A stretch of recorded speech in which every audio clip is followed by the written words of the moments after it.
Hi friends, அஸ்ஸலாமு அலைக்கும். இன்னைக்கு செம்மையாக ஒரு மீன் குழம்பு. என்னடா திருப்பி மீன் குழம்பு போடுறாங்களேன்னு நினைக்காதீங்க. கண்டிப்பாக வீடியோ பாருங்கள்.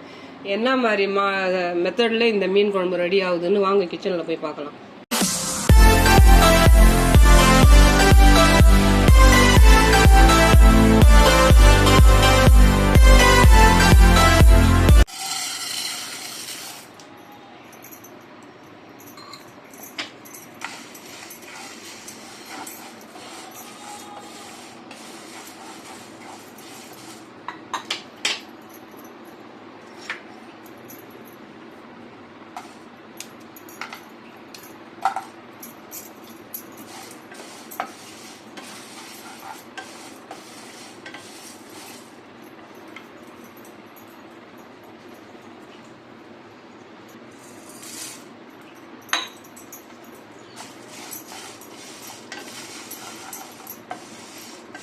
தனியா கொஞ்சம் கூட இருந்துச்சுன்னா நல்லா திக்காக இருக்கும்.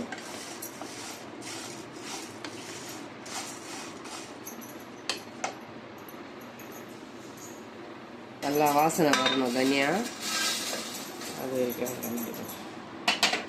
கடலைப்பருப்பு,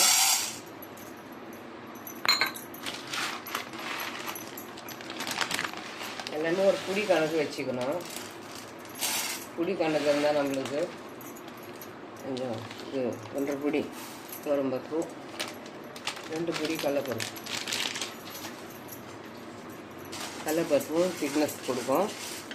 2 பிடி கடலைப்பருப்பு, 1.5 பிடி துவரம்பருப்பு.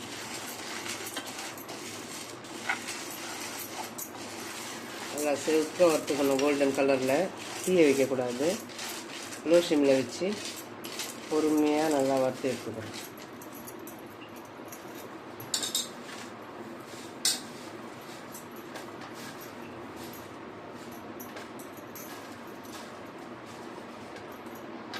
நல்லா இந்த கலர் வரணும்.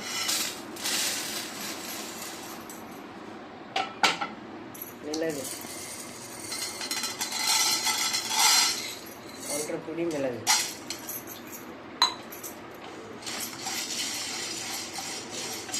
மிளகு கூட மிளகு சூடான பிற்பாடு வெந்தயம் சின்ன கைப்பிடி.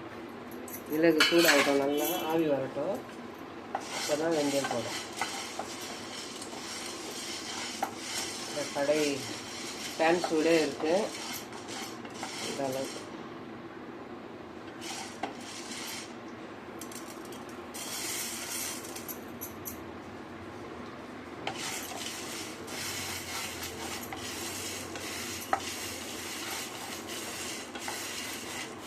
வெந்தயம் நல்லா கோல்டன் கலரில் வரணும்.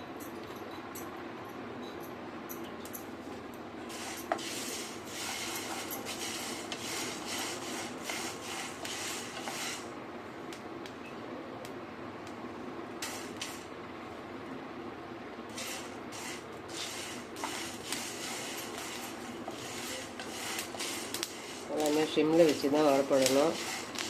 தீ அதிகமாக வச்சிங்கன்னா கலர் மாறும், டேஸ்ட் மாறிடும். இந்த ஸ்டேஜில்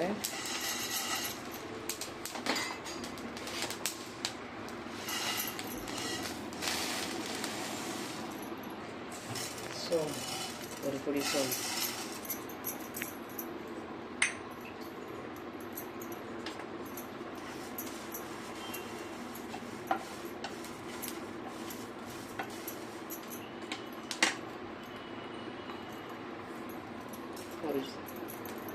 ஒரு பிடி சீரகம், பெரிய சோம்பு, சீரகம்,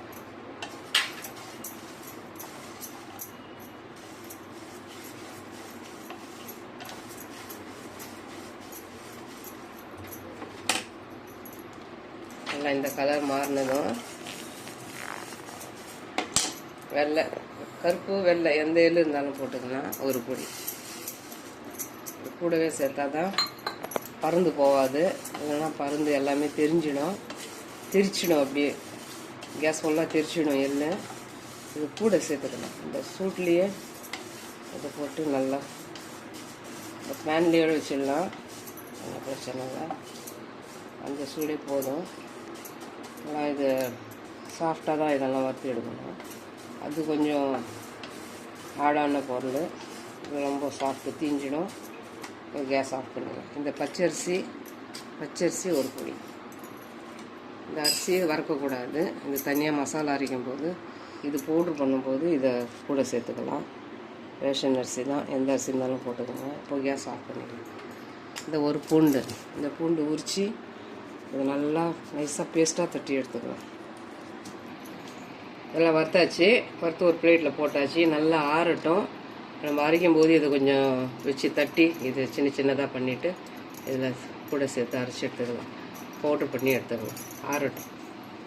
நைஸாக அரைச்சி எடுத்துக்கலாம்.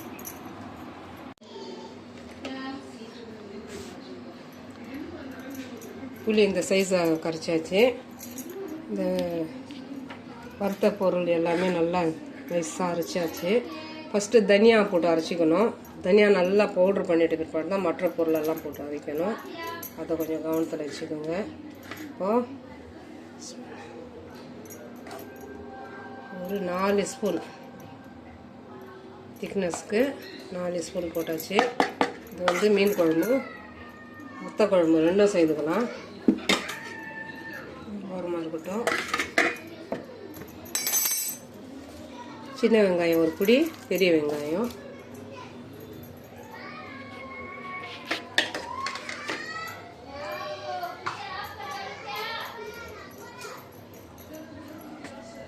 कितने टमाटर 5 स्पून ஒரு 6 ஸ்பூன் கடலை எண்ணெய், சின்ன ஒரு 1/2 ஸ்பூன் வெந்தயம் சேர்த்துக்கலாம்.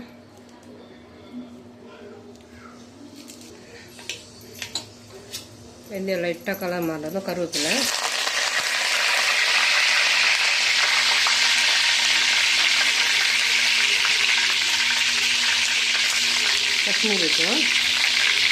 கஷ்மீரி மிளகாத்தூள்,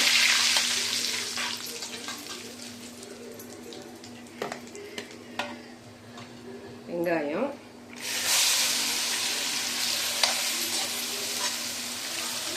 நல்லா வதங்கட்டும். வெங்காயம் நல்லா வதங்க. இது உப்பு சேர்த்துக்கலாம். 1 ஸ்பூன் மஞ்சள் தூள். அது வெங்காயம் வதங்குற வரைக்கும் நம்ம குழம்பு ரெடி பண்ணிக்கலாம். 4 ஸ்பூன் வீட்டு மிளகா தனியாத்தூள். அதுலேயும் தனியாக இருக்குது, ஒன்றும் பிரச்சனை இல்லை. தனியாக அதிகமாக சாப்பிட்றதுனால வயிற்றுக்கு தான் நல்லது. ஒரு கொத்து கொத்தமல்லி வாஷ் பண்ணி கட் பண்ணி வச்சுருக்கேன். ஒரு 4-5 பச்சை மிளகா சின்ன சைஸு. பெரிய சைஸாக இருந்தால் காரத்துக்கு ஏற்ற மிளகா சேர்த்துக்கலாம். தேவையான அளவு கல் உப்பு எல்லாத்தையும் போட்டு நல்லா இந்த மாதிரி நல்லா குழம்ப நல்லா கரைச்சிக்கிறோம். இந்த எள்ளு போட்டு அரைக்கிறதுனால அது வந்து எண்ணெய் தன்மை கொண்டது. அதை கொஞ்சம் டைட்டாக பிடிச்சிக்கும் ஜாரில்.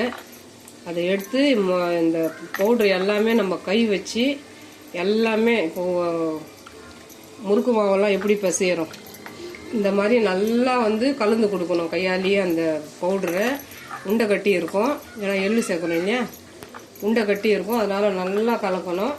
கலந்துட்ட பிற்பாடு தான் நம்ம அதில் உளுந்து மசாலா எடுக்கணும். அதெல்லாம் ரொம்ப டைம் ஆகும்னு நான் அப்படியே எக்ஸ்பிளைன் பண்ணிடுறேன். நீங்கள் அதை அப்படியே ஃபாலோ பண்ணுங்கள். அரைச்சாச்சு.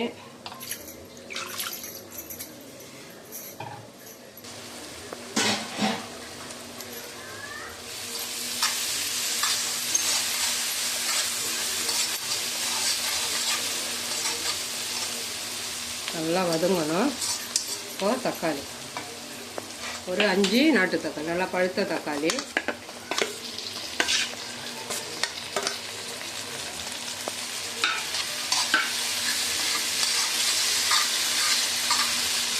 நல்லா வதங்கட்டும்.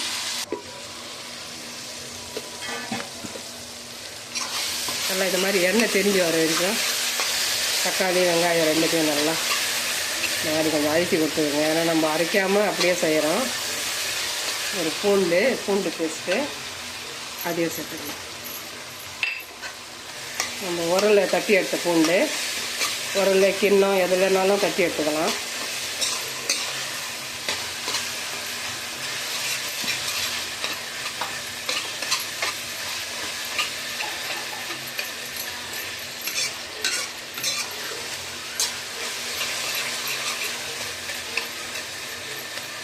நல்லா அந்த தக்காளி எல்லாமே நல்லா மெல்ட் ஆகிடணும். அப்போ தான் கிரேவி நல்லா வரும்.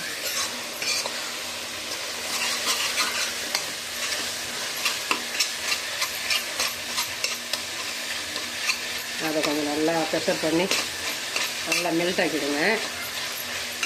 இப்போது கரைச்சி வச்சு உப்பு காரம் எல்லாம் சேர்ந்து கரைச்சி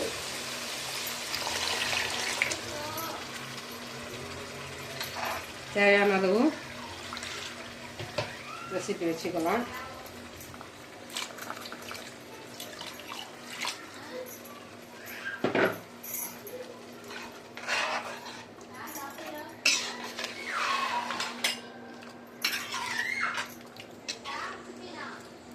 எல்லாம் உப்பு காரம் புளிப்பெல்லாம் சரியாக இருக்கான்னு ஒரு வாட்டி செக் பண்ணிக்கணும்.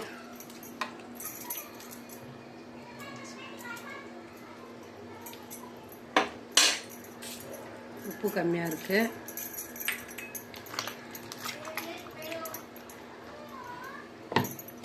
வெள்ளை கத்திரிக்காய் ஒரு கத்திரிக்காய், ரெண்டு கத்திரிக்காய், நல்லா பெரிய கத்திரிக்காய். அது ஃபஸ்ட்டு இந்த மாதிரி தாளிச்சிட்டு இந்த கிரேவியில் இந்த கத்திரிக்காய் போட்டுடணும்.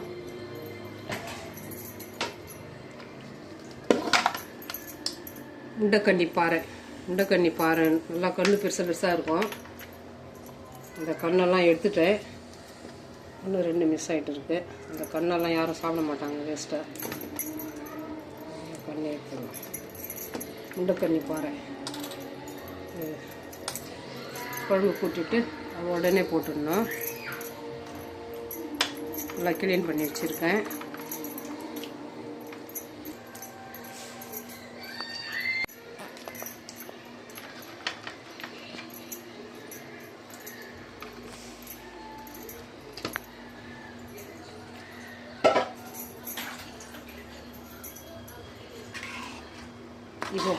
இப்போ போடுற பாருங்க கரண்டி, இதுதான் குழம்பு கொதிக்க ஆரம்பித்த பிற்பாடு இந்த மாதிரி எல்லாம் போட்டு கலரக்கூடும். கலர் நீங்கள் முள் மட்டும்தான் கைக்கு வரும், உங்களுக்கு மீன் வராது. இப்போ தான் இந்த மாதிரி எல்லாத்தையும் நல்லா கலந்து கொடுத்துட்டு, உங்களுக்கு கிரேவி இன்னும் வேணும்னாலும் இன்னும் தண்ணி கொஞ்சம் சேர்த்துக்கலாம். இன்னும் டைட்டாக வேணும்னாலும் அப்படி விட்டுக்கலாம். இன்னும் கொஞ்சம் நான் தண்ணி சேர்க்குறேன். நான் கொதிக்கணும் இல்லையா, குழம்பு கொதிக்கணும். அதே சமயம் நம்ம சேர்த்துருக்கிற பொருளெல்லாம் கொஞ்சம் திக்காக வரும் குழம்பு. அதனால் தண்ணி சேர்த்து நல்லா கொதிக்க வச்சு நல்லா கொதிக்கட்டும். பார்க்கலாம். பவுடர் அரைச்சாச்சு இல்லையா, இது ஒரு பாக்ஸில் போட்டு இந்த மாதிரி நம்ம மீன் குழம்பு அரைக்காமல் செய்கிற மாதிரி ஒரு ஐடியா இருந்துச்சுன்னா இந்த மெத்தடு ரெடி பண்ணிக்கலாம். அரைச்சி செய்கிறதா இருந்தால் அது தனியாக வச்சுக்கலாம். நம்ம நார்மலாக மீன் குழம்பு வைக்க வேண்டிய அது. இது அரைக்காமல் இந்த ட்ரை பவுடர் வச்சு மீன் குழம்பு இதை வந்து ஸ்டோர் பண்ணி வச்சுக்கலாம். எடுத்து ஃப்ரிட்ஜில் வச்சிடலாம்.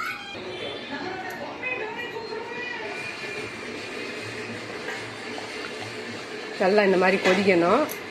அதில் போட்ட இந்த கத்திரிக்காய் வெந்துடுச்சுன்னா நம்ம கேஸ் ஆஃப் பண்ணிட்டு ஸ்டோர் பண்ணிக்கலாம். கத்திரிக்காய் வேகணும். கத்திரிக்காய் வெந்துடுச்சுன்னா நம்மளுக்கு கரெக்டான ஒரு கண்டென்சி. நல்லா கொதித்து எண்ணெய் தெரியும்.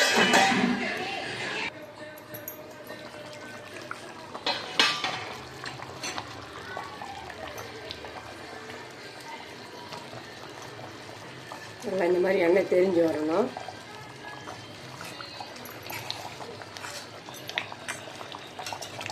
கடையை எடுத்து அப்படியே நல்லா இந்த மாதிரி கடையை எடுத்து அப்படியே நல்லா திருப்பி விடணும். கரண்டி போட்டு கலரக்கூடாது, மீன் உடையும். இந்த மாதிரி எண்ணெய் தெரிஞ்சு வந்த பிற்பாடு கேஸ் ஆஃப் பண்ணிவிட்டு சர்வ் பண்ணிக்கலாம்.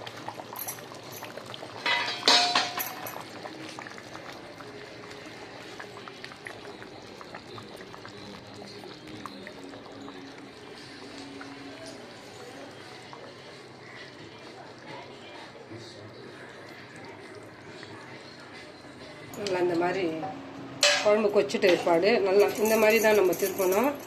கரண்டி போட்டு மீன் எடுக்க மட்டும்தான் கரண்டி போடணும். சும்மா கரண்டி போட்டு கலர்னா மீன் உடையும். போட்ட கத்திரிக்காய் நல்லா இந்த மாதிரி நல்லா வெந்திருக்கணும். அதுதான் நம்மளுக்கு குழம்பு நல்லா கொச்சிடுச்சு. கொஞ்சம் டேஸ்ட் பண்ணி பார்க்கணும்.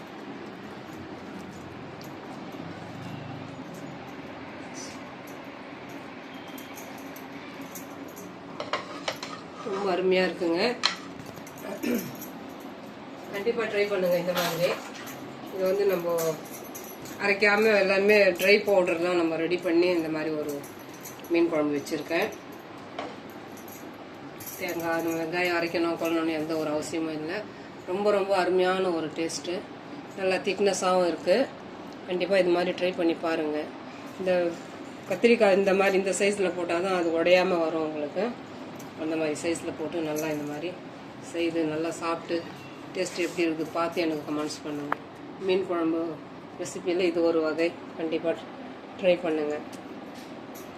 இந்த மீன் குழம்பு பிடிச்சிருந்துச்சுன்னா like, comment, share, bell button மறக்காமல் நல்ல உள்ளங்கள் பேகம் சேனலுக்கு சப்ஸ்கிரைப் பண்ணுங்கள். அஸ்ஸலாமு அலைக்கும்.